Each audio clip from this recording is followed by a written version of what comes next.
Hey guys, how are you doing? Long story short, before all of this pandemic, I had a chance to fly to Tenerife.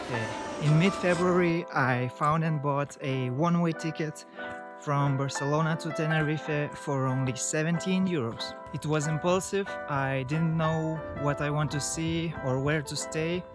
I just wanted to explore and go somewhere where the climate is a little warmer, you know?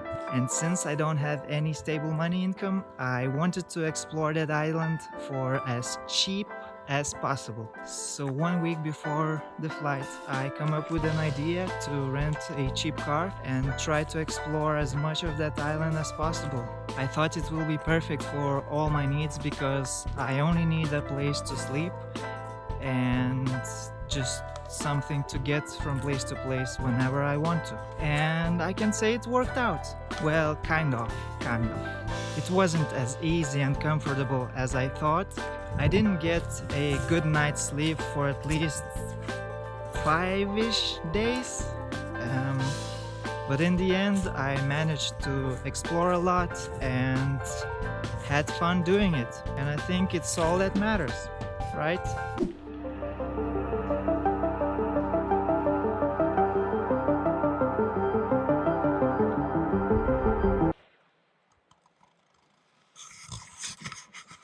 Okay, I should probably talk about the expenses. So the plane ticket to fly to the island, as I said, was 17 euros. Car rental was 305 euros. It can be cheaper if you book it way in advance.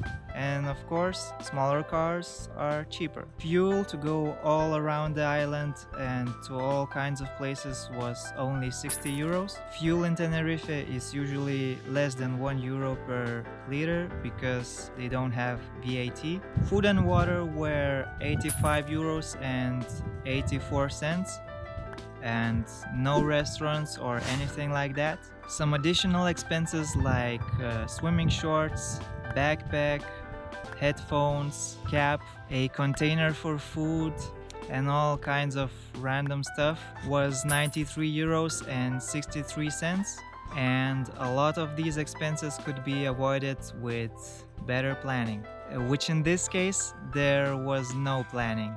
And of course the flight to mainland Spain was around 38 euros. I bought that ticket a few days before car rent ended because I were reading some news about Corona and I had a feeling that it won't end well, so I decided to bail.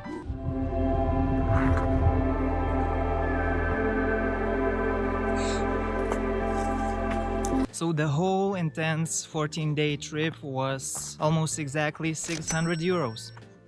Though now, when I see the sum, it doesn't seem like I did a good job to make this trip as cheap as possible.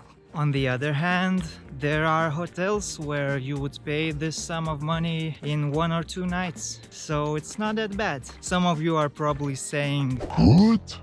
Just shut up, dude. 600 pieces of money. Are you out of your mind? How you dare to call it cheap? I have a nomad friend who couch surfed around the world and spent zero money.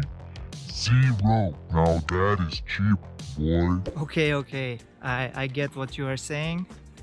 And yes, you can always go cheaper or more expensive, but for my situation, since I'm this antisocial solo dolo YOLO guy, I'm willing to pay the price to not be dependent on someone and to have the freedom to move impulsively. On the other hand, it would be an interesting experiment for myself to break my ego or whatever and be dependent, force myself to socialize and communicate with strangers, or even make friends wherever I go. That would be interesting. Well, that's for another time. Maybe.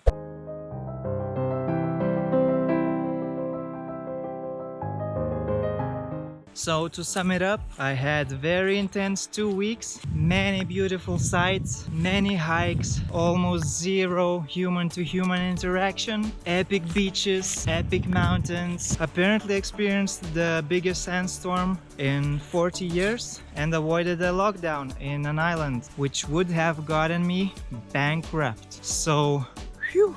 Also, Tenerife is truly an island of contrasts. Like, you can sunbathe in the beach and look up to the volcano and you will see snow. But also, just behind the walls of luxurious resorts, you can see the heaps of trash. Nature there is super beautiful, interesting and unusual, but because of high levels of tourism, the nature gets pretty abused there. I saw some abandoned buildings in the middle of touristy towns, and those are squatted by some sketchy looking people. Not to judge or anything, but I wouldn't want to have any problems with those people. So yeah, you can see all kinds of stuff in Tenerife.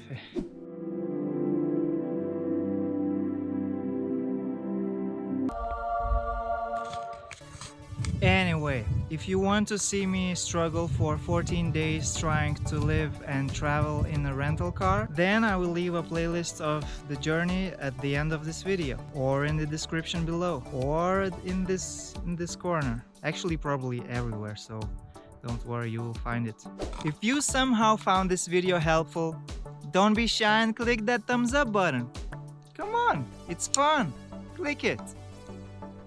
And if you really liked it, then maybe consider subscribing, because who knows what I'm gonna post next?